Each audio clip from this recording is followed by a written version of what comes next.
Когда заселение проходит совсем без приключений, так и тянет добавить их в свой отдых. Бронируйте проверенные отели в путешествиях от Т-банка, получайте круглосуточную поддержку и скидку до 25%. Путешествия от Т-банка. Море впечатлений, 0 проблем.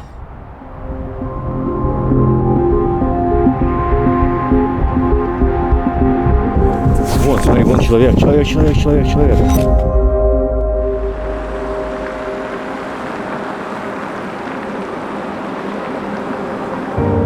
То место, в котором вы живете, это может быть большой мегаполис.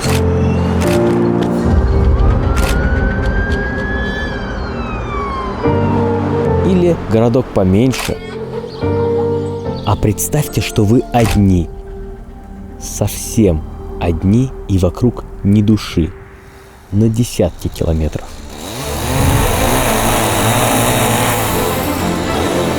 Место, куда мы сейчас пробираемся, туда можно добраться только на болотоходе.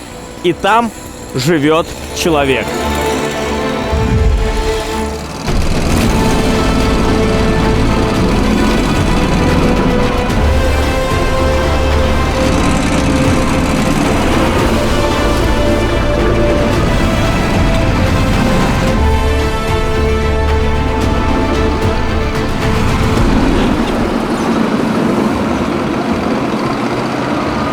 Это можно распилить, да, сейчас? Легко? Сейчас. Капитана узнаем. Ну, я думаю, пилить это до обеда. Это точно. Это при лучшем условии. А если это объехать? Вот тут вот проехать сюда вот. Ну и дальше здесь тоже можно. Я не знаю, угла здесь хватит поворота. Да, там выйдем. Ну и вот тут, я предполагаю, можно вернуться. Если у нас будет много таких моментов, это жесть. Потому что нам ехать много километров. А мы только начали.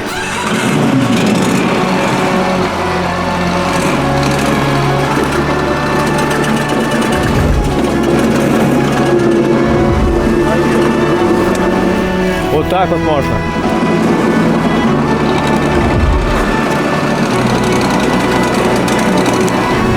Ничего себе.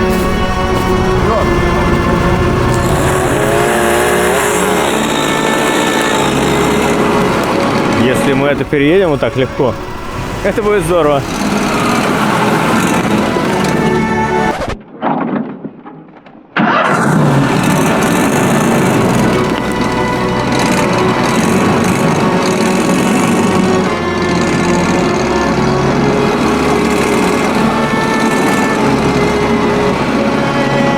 Прикинь, мы это сделали. Вообще. То есть мы объехали вот это все вот. Да, и завал весь. пилить не надо. Да.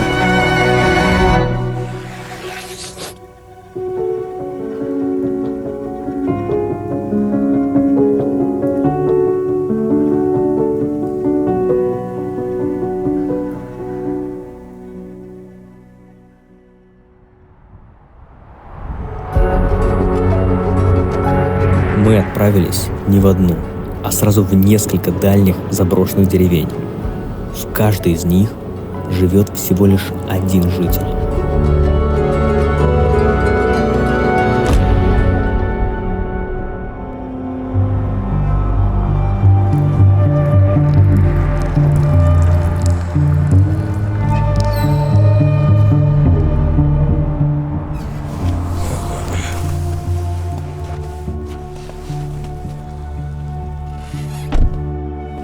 Единственная возможность попасть сюда, в эту деревню, это вот эта вот прочищенная вот такая вот тропинка. То есть даже дорожного подъезда сюда нету. Сейчас зимой.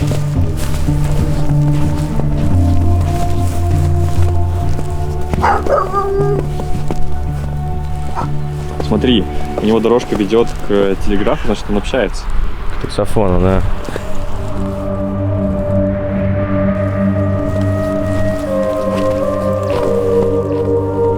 Здравствуйте.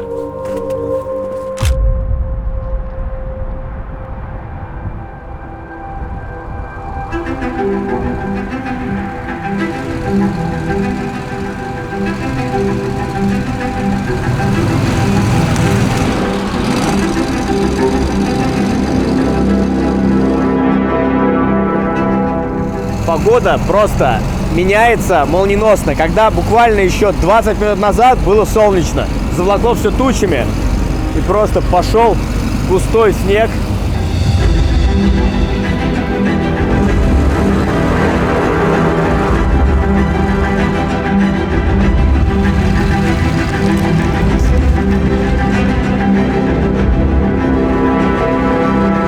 Мы продолжаем пробираться через лес. Дорога постепенно чуть улучшилась. У нас уже не так много поваленных деревьев. Очень много деревьев, которые под наклоном. Вот мы как раз сейчас вот такой вот только что проехали. До точки назначения нам осталось всего лишь 2 километра.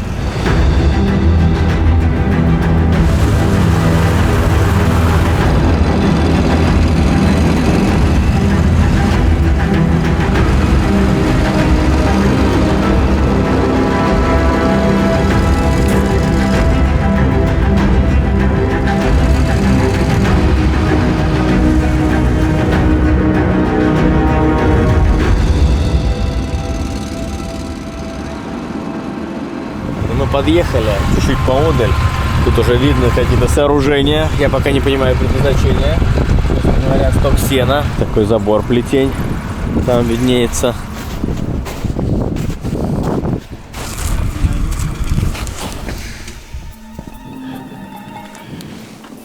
Что такое? Капкан. Капкан это, да? Да. Главное в него не попасть. О, Собаки лают. А собака это там, где он живет. Где лает? Вон там. Это там, в углу. Вот там? Вон, да.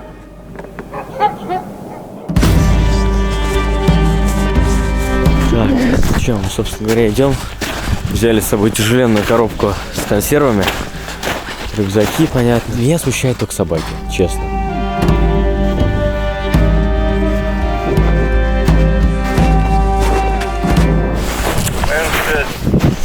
Связь нормальный, прием. Принимаю на 5. Что это значит? Ну, наверное, связь на 5 с плюсом. А, принимаю на 5. Ну, вот. 5 палочек. Принимаю тоже на 5.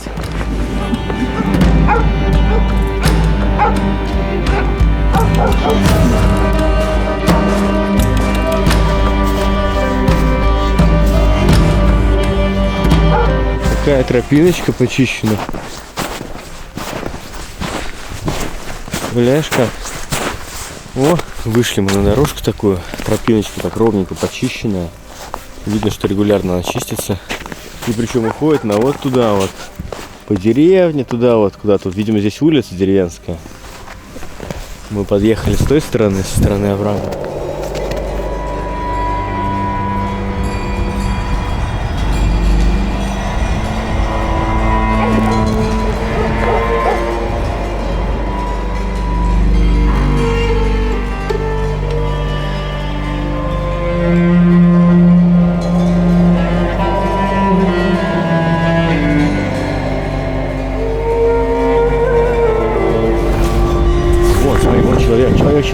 Человек.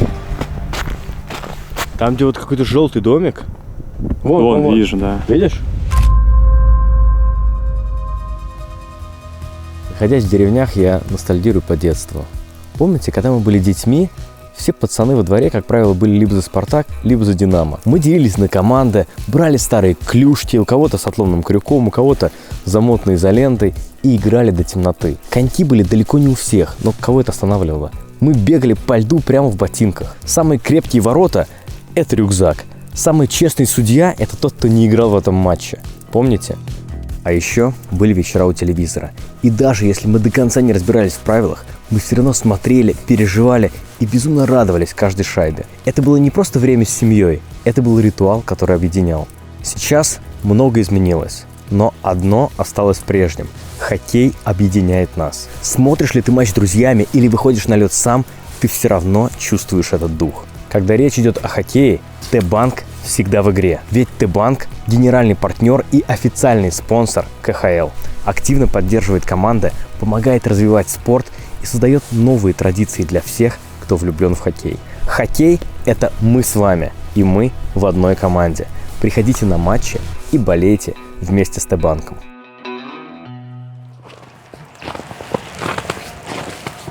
Здравствуйте. Здравствуйте.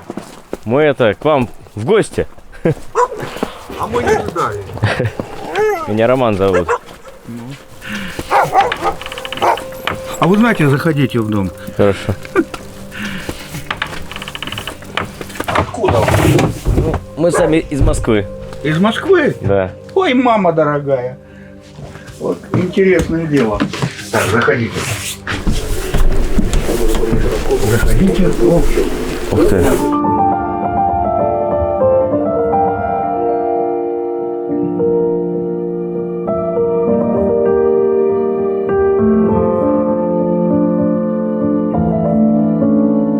Яичница готова. Во. Так. Так. Пусть остывает. Русская печка. Да, у вас очень чисто и аккуратно. А тут все как на Руси повелось. Это вы на печи готовите все время, да? Греть-то надо. Дом, себя. Вот так и живем.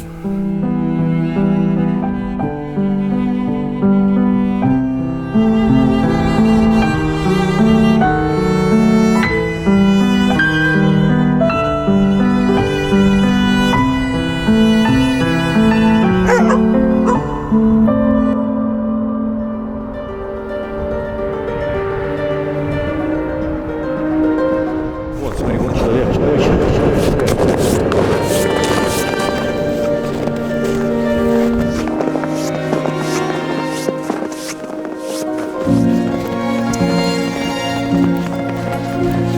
Добрый день!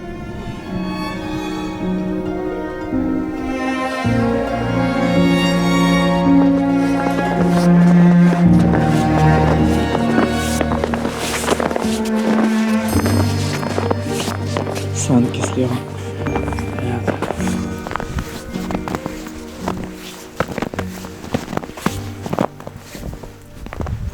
Пахнет животными. Да, там козочки, судя по всему.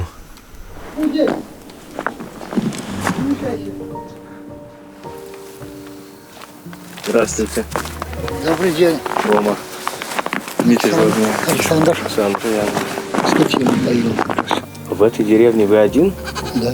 Тут просто сюда добраться приключение целое. А вы здесь живете где, в каком доме? Вот. Ну, в конце туда, где собаки.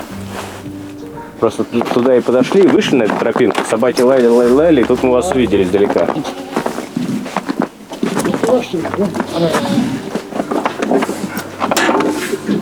Чего тебе? Давай, будешь пить? Нет? Не хочешь? Надо. По-моему, она хочет. А вы чего? А? Ну, чего? На. Ничего себе. Спасибо. Вот это да. Привет. Вот это да. Он, наверное, в шоке больше, чем я. Как зовут его, есть имя? Я.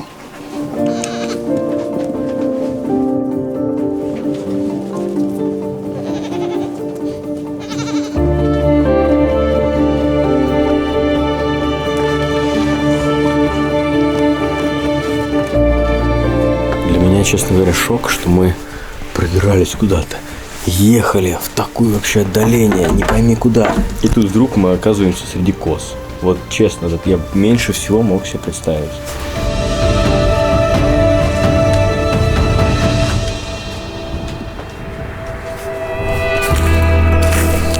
Всегда меня поражает, когда по деревням ходишь, вот кто-то же вот эту вот калитку делал. Как кто-то выпиливал, чтобы это было симпатично, не просто там какие-то доски. Теперь это вот так вот здесь стоит, калитка закрыта, а забора уже нет. И дома нет толком.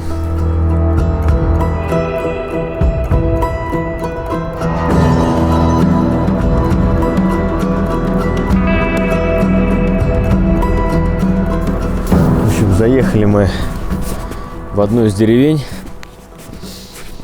и просто вообще не можем найти жителей. Тут вроде должен быть жить один житель, опять же, но мы ходим, не можем найти.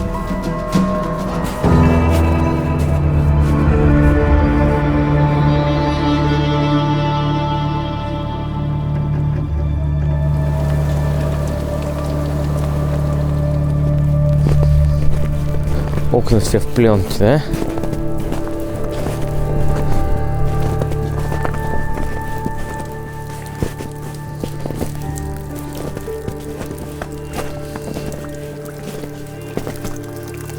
Добрый день!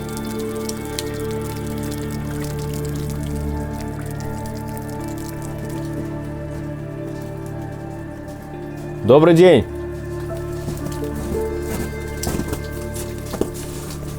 Слушай, а здесь как будто бы никто не живет. Дом открыт. Есть кто дома? Нет, тут почему-то дверь открыта в дом, я еще не понимаю. Типа, почему тут открыта дверь?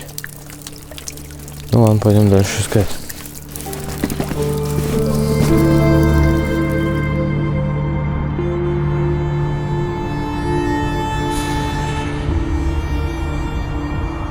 А вот там человек.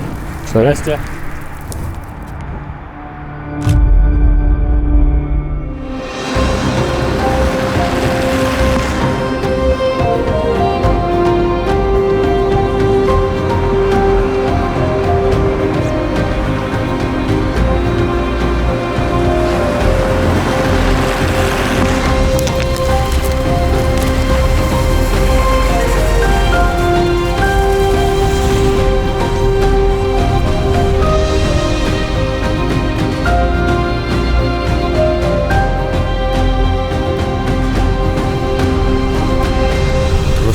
Куда-то едем совсем по непролазным дорогам. Все время вот такие вот горы, вверх-вниз. И такая дорога уже достаточно давно длится. И вон виднеются первые дома.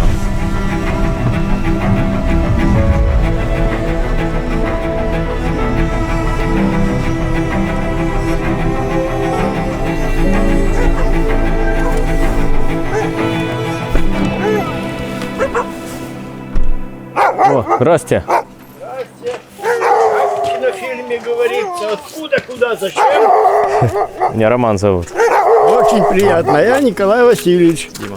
Очень приятно. Вы тут живете? Точно так. Круглый год? Круглый год. В течение 20 лет, 25 лет. И родился я здесь в 41 году. И как вам здесь нравится? Так, не то, что нравится, а это судьба моя. Здесь хозяйство у вас? Хозяйство, да, но сейчас уже остановил хозяйство. А во времена двухлетней давности козочки были аж до 12 штук.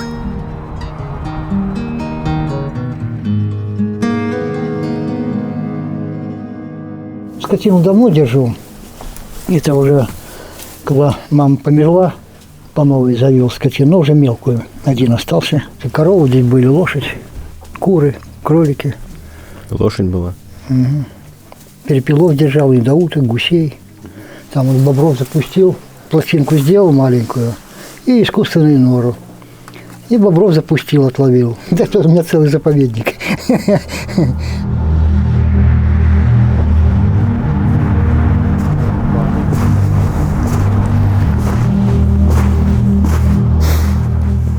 Вон хатка бобровая, там бобры живут. Я работаю, они плавать не боятся ничего, и утки плавают дикие, бобры. Вечером в 6 часов на работу у них, 6-7 часов. Выплывают. Все, я тут работаю, ноль внимания.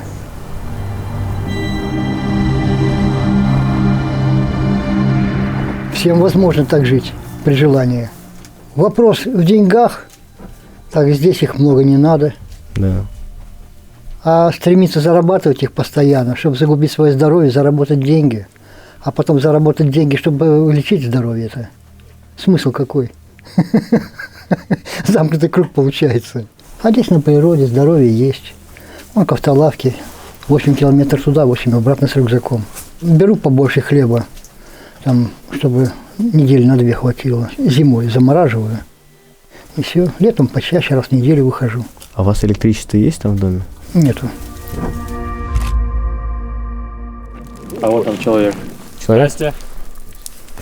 Здрасте. Вы живете здесь, да? Да, ну лет 15 наверное. Но здесь большая деревня раньше была, да? Домов 30 было. Может, больше было до меня. В той деревне тоже так же было много. Сейчас все едут, разъезжаются, кто умирает, кто уезжает. Молодежи мало здесь остается. А чем вы тут занимаетесь? Что делаете? Журнал набрал, журналы читаем. Ну, что больше делать? Водку не пьем, курить не курим. Это хорошо. А можете показать, как вы живете? Да, пожалуйста. Бога. Только не пугайтесь. А что, надо бояться чего? Красоты. А.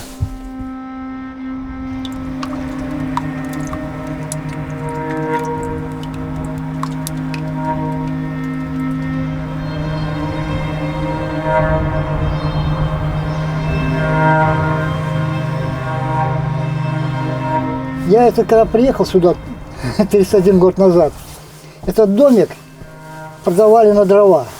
Окон не было, дверей не было, полов не было. А я лесником работал.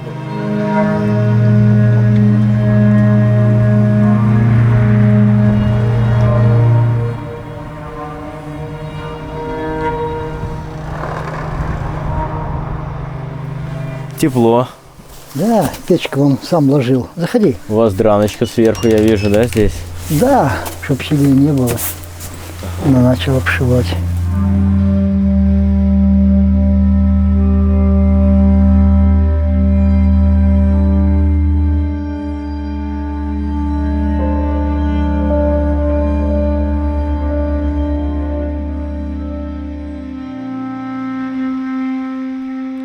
А как без электричества?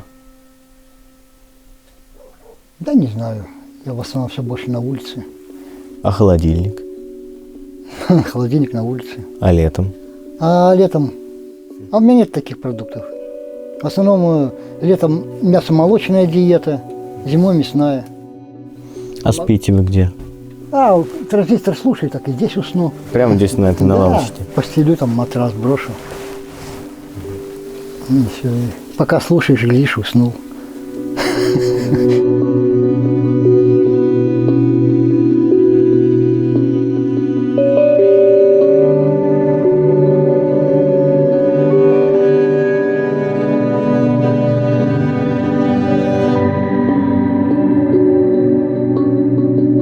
Здесь яблонь много диких растет. Медведи вот здесь ходят свободно по ночам. Ну вот метров 15-20. Скотину искал под яблоней, что-то я смотрю во все стороны, смотрю, где там это самое, они же белые, у меня козы. И выход на меня как раз. А он дожрался яблок и завалился, на солнышке грелся. Я сразу остановился, говорю, давай, говорю, Потапка, уходи с дороги. Он рыкнул, на дыбы встал, я говорю, не надо меня пугать.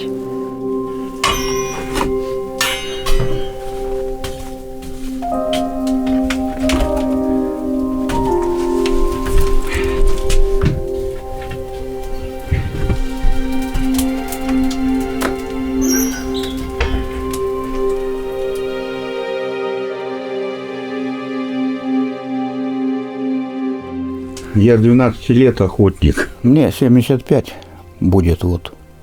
Ну, пока не бросаю, ну, пока есть здоровье. Вот тут показывают некоторых отшельников, там прочее, уходят в пустынь, в тайгу. Ну, типа и я такой же. Мне нравится. У меня верный друг, Кучум, сибирский хан, Лайка. Он атакует всех. Медведь так медведь, он на всех идет в атаку. А волки, они же, волки где живут, они не пакостят никогда. И вот за 30 лет ни разу скотину никто не тронул. Люди больше гадят.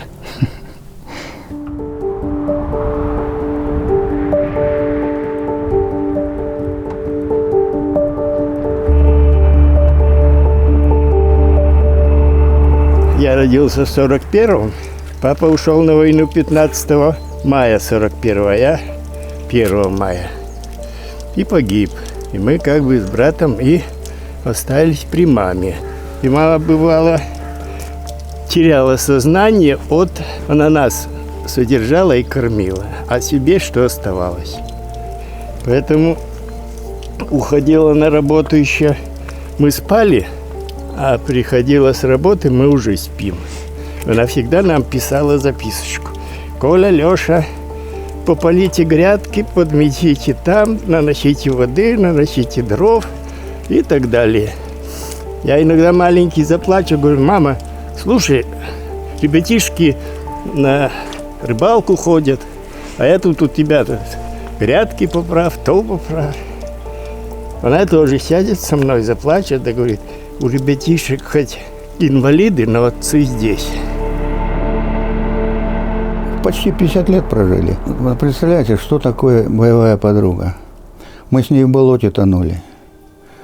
Она меня спасать, а потом я выход сел, я делал сам, за коленники поднятый, вылез, потом ее спасал. Ой, что только не было. Таких женщин уже не делают. У меня 7 марта было бы 54 года, как мы с бабушкой познакомились на танцах. А в то же время, Божий промысел, вот она вот здесь у меня на руках умерла. Вот так.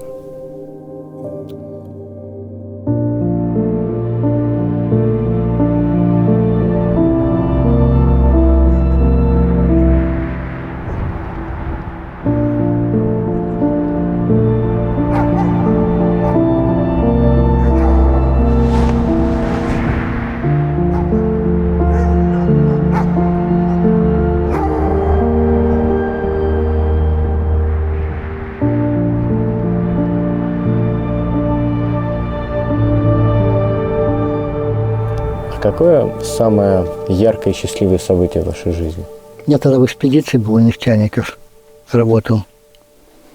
И поехали на Буровую, Жезказганская область, Казахстан, в пустыне. Буран поднялся, снегом занесло, и УАЗик начал уже застревать, все заметает. Ну что делать? И трактор вроде идет. Давай сигналить, фары вырубали. Трактор прошел мимо, нас даже не увидел. Не увидел вообще? Да. Мы метров 30 проехали, напали на его след, кое-как проехали, пробились, и по его следу. И до Буровой доехали. Поменяли двигатель, все запустили, свет дали, Буровую запустили, вахтовый городок привезли, все. И эти телефонистки бегут: о, Саша, давай с тебя шампанское. Я говорю: кто, сын родился? Да. Я уже знал, готовился. Хорошо.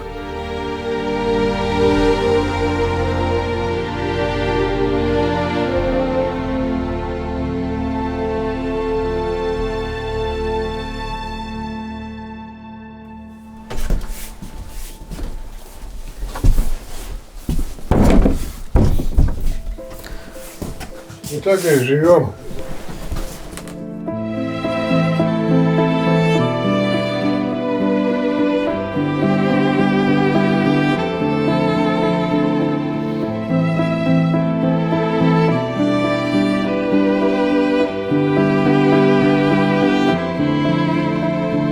Занавесочку закрыта. Вообще так это хорошо.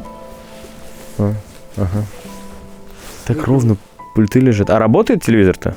Ну, сейчас свету нету, не работает. А так вообще работает, да? Да.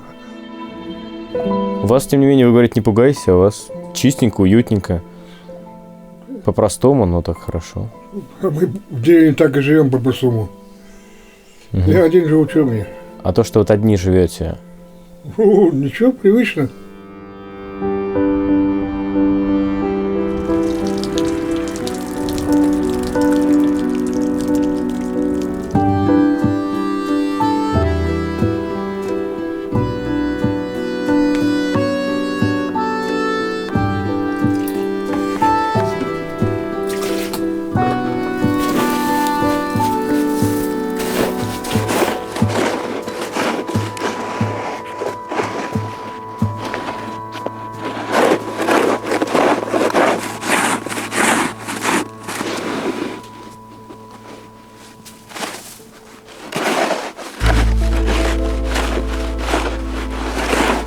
Здесь я здоровье имею. Мне уже 63 года.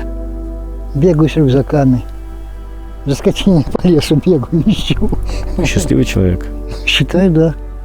Я считаю, то, что в городе там депрессии всякие нападают. Депрессия – это слово заменяет слово лень. Вот и все. Это состояние бывает тогда, как бы ты уперся в то, что ты без дела. Вот для меня дело – это основа. В городе я сел, в магазин сходил, в баню сходил, и ты как бы и сник головой. А здесь головой некогда сникать. Поэтому деревня – это, как бы продолжение твоей работоспособности физической. Воды наносить, дров наносить, натопить, прибраться. То есть у тебя расписан целый день по пунктам. Каждый день. А человек и создан для науки и для труда. То есть голова мыслит, а руки должны работать всю свою сознательную жизнь. Как только прекратил кирдык. В наших роликах есть некая магия. Можно отсюда просто по волшебству, по щелчку пальцев переместиться в другое, кардинально отличающееся от этого места. Сейчас мы перемещение это сделаем ради грандиознейшего, масштабнейшего момента, который, я не знаю, у меня даже слов нету от того, что мы с другими блогерами задумали. А задумали мы следующее. Специально для вас мы подготовили призы.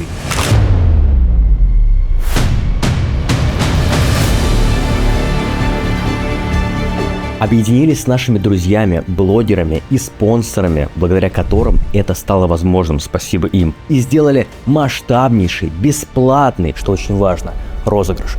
За моей спиной 3 автомобиля Mercedes E-класс рестайлинг.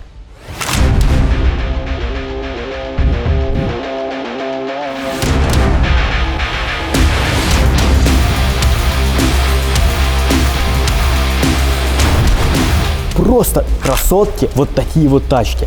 Но чтобы призовых мест было еще больше, соответственно, и призов больше. Поэтому мы разыгрываем еще 5 Sony PlayStation, 5 16-х айфонов и 5 16-х айфонов Pro. Для того, чтобы участвовать в розыгрыше, надо просто подписаться на наши телеграм-каналы. На наш канал, если вы вдруг не подписаны, и там будут все условия, на кого нужно подписаться еще. Всего лишь 8 вот так вот нажатий сделать, это буквально 10-15 секунд, и вы участник розыгрыша. Поэтому участвуйте, и, конечно же, желаю вам удачи и победы.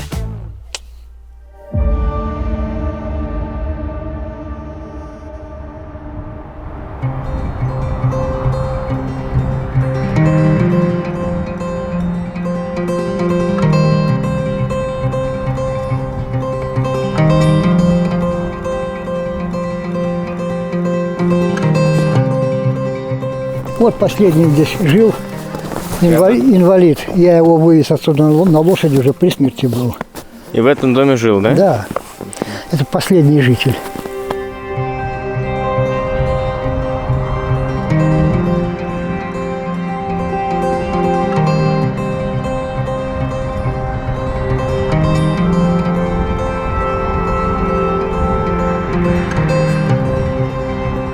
Меня спросили, какая ваша цель в этой деревне? Я говорю, оживите ее. Чтобы люди бегали, все такое прочее. Вам это хочется? Хочется. Чтобы дети бегали по деревне.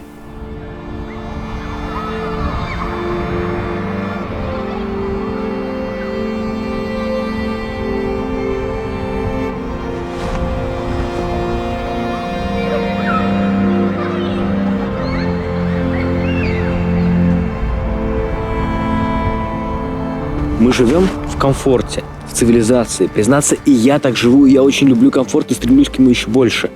Но порой очень важно оказаться в таких условиях, в таких обстоятельствах, когда ты можешь прочувствовать всю эту аскезу жизни, аскезу в общении, для того, чтобы ценить то, что имеешь. Вдуматься только.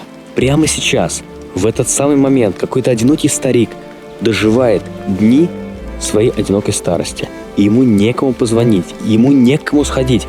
И вокруг него никого нет. Он полностью один. Одиночество – это страшно. Остаться под старость лет совершенно одному невыносимо трудно. Цените то, что у вас есть, и не забывайте тех, кому вы можете дать свое внимание. Я буду искренне рад, если после этого видео вы позвоните какому-то своему одинокому, пусть даже дальнему родственнику, какому-то своему забытому другу, и тем самым сделаете его счастливым. Если после этого видео будет несколько таких звонков, значит мы не просто так его снимали. До новых встреч!